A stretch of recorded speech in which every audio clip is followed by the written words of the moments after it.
how hard it is for a rich man to enter the kingdom of heaven, harder than for a needle to go through the eye of a camel. Yet for God all things are possible. And indeed, Saint Gabriel exemplifies this, which we hear in today's Gospel. Saint Gabriel was born in Assisi on March 1st, 1838, and he was baptized with the name Francis Possenti, that very same day in the cathedral. In those days, they were in such a rush to baptize the children, especially because of the risk of illness, of infant death, that they didn't wait for the mother to recover. They baptized the children straight away, the very same day in this case.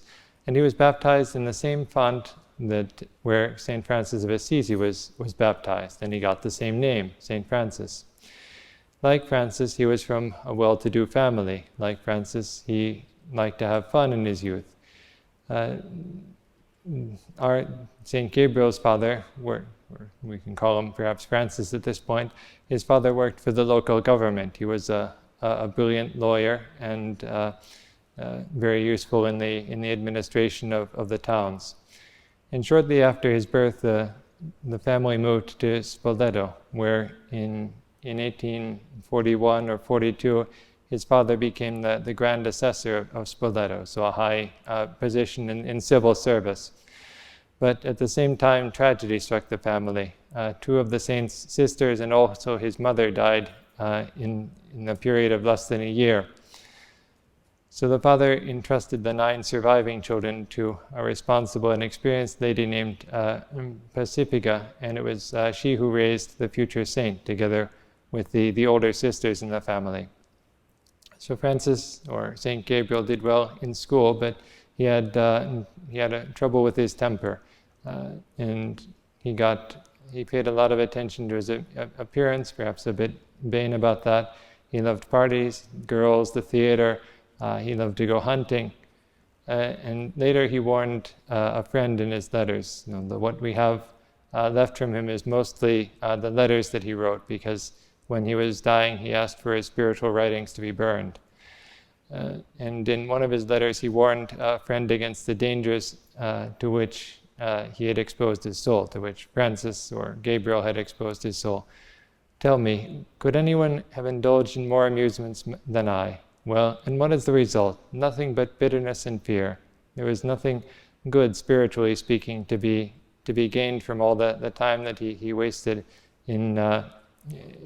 on his appearance, on having fun, on not thinking about his life. But he wasn't a bad boy. He continued to pray every day. He went to Mass every day.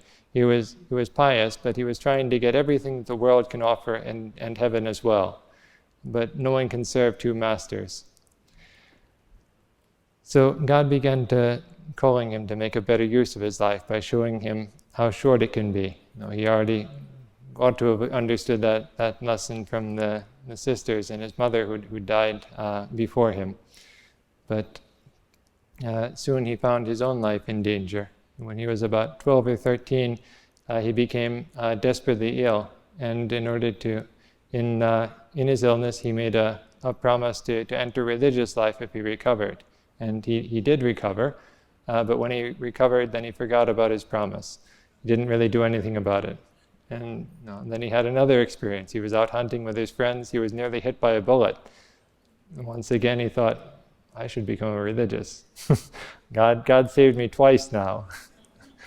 But didn't do anything about it. Maybe, he's young, 12, 13, maybe he's not too serious about his life. But then a couple of years, 2 years later, once again, seriously ill. He had an abscess in his throat. He risked dying, and this time he was healed again, and attributed the healing to a recently beatified Jesuit martyr, Andrew Bobbila, who's now a saint. And this time, he finally started to act on his resolve to become a religious. He decided that since it had been a Jesuit who saved him, he ought to become a Jesuit. And so he wrote to the Jesuits, and they wrote back, and they said, yes, come and enter the novitiate. You sound like a good candidate. And but he kept putting off the date of his departure. Just do one more thing and something else, and I'll get around to it sooner or later. But as time passed, he started toying with the idea of maybe becoming a Passionist instead. So that was yet another reason to not go to the Jesuits. But he didn't take any concrete steps. So then he was 17, 18, and a cholera epidemic struck Spoleto. A problem with a disease that we now know is spread by unclean water. One of the sisters who helped to raise him died in the epidemic. And the people prayed to Our Lady, and the epidemic suddenly stopped.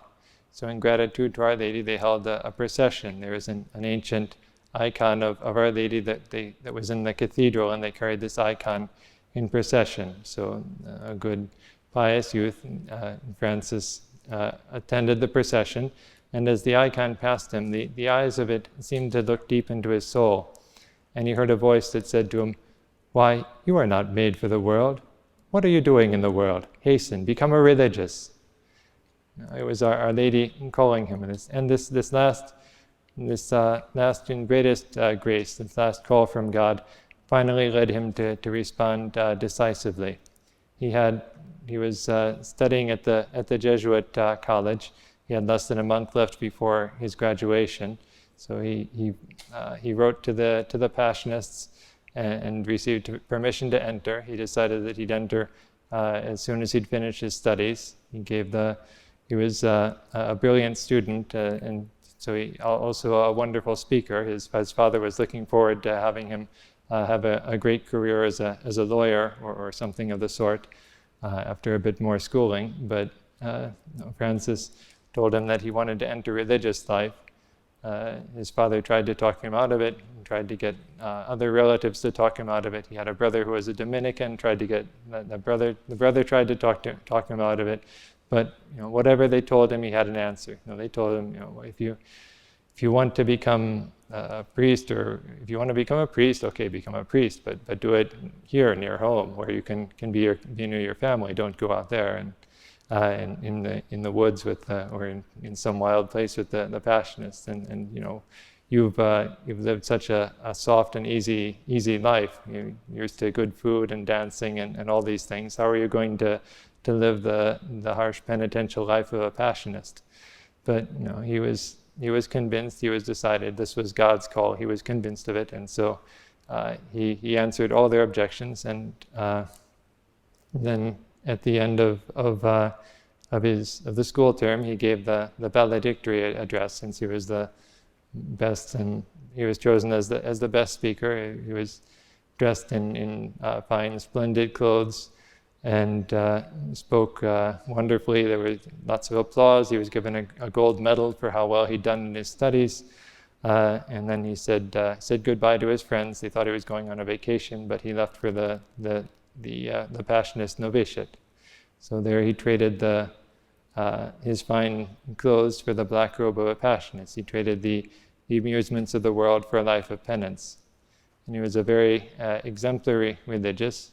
He battled his defects so successfully that his fellow novices didn't even know he had them.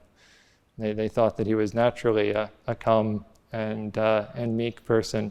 They didn't know that he was used to having fits of anger and had a strong temper, very much tempted to pride, vain, but he conquered all of these defects so successfully that there was no sign of them left. Besides his devotion, obviously, to the Passion of Christ, you don't become a Passionist if you're not devoted to our Lord's Passion. He was also very devoted to Our Lady. You saw the statue that he restored. And one of the fruits of this devotion, his two favorite books to read were two books about Our Lady. One was the Glories of Our Lady by St. Alphonsus, but there was another book called The Love of Mary that he liked even more than that. And these were his two favorite books. They were full of all sorts of quotations from the saints and incitements to love Our Lady, to be devoted to her. So one of the fruits of his devotion, and one of the few spiritual writings that survives, is a sort of Marian creed. He sort of collected all the things that the saints said and worked them into a sort of creed. And so since today ought to be the feast of St. Bernard, or the memorial of St. Bernard, we're not celebrating St. Bernard because we're here in the shrine of St. Gabriel, so it seems better to do the votive Mass in his honor instead. But we can still give a nod to St. Bernard in this way, because in this Marian creed, St. Bernard is quoted 4 or 5 times. So we'll just look at some of the things that for which St. Gabriel quotes him. So St. Gabriel writes in his creed, "I believe through you, Mary, we receive the inestimable fruit of holy perseverance." And then he quotes St. Bernard, "Following you, I will not go astray. Praying to you, I will not despair. If you hold me, I shall not fall. If you protect me, I shall not fear. With you as my guide, I shall not tire. With your favor, I shall reach you." And then further on, so this is the creed is a whole series of affirmations like this based on the things that the saints say. Further on, there's another quote. "I believe with St. Anthony of Padua that in your name is the same sweetness that St. Bernard found in the name of Jesus." Quoting St. Bernard, "Your name, O Mary," he said it about Jesus, "your name, O Mary, is joy to the heart, honey to the lips, music to the ears."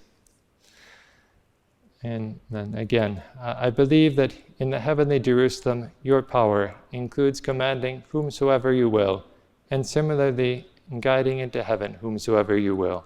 Through you, heaven is opened, hell is emptied, the heavenly Jerusalem is restored. Wretches at the point of damnation are restored to life."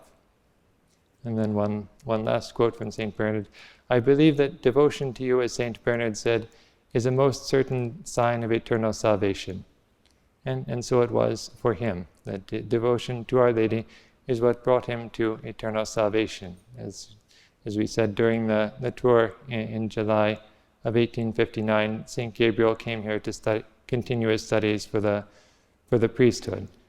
So he was just about 21 years old then.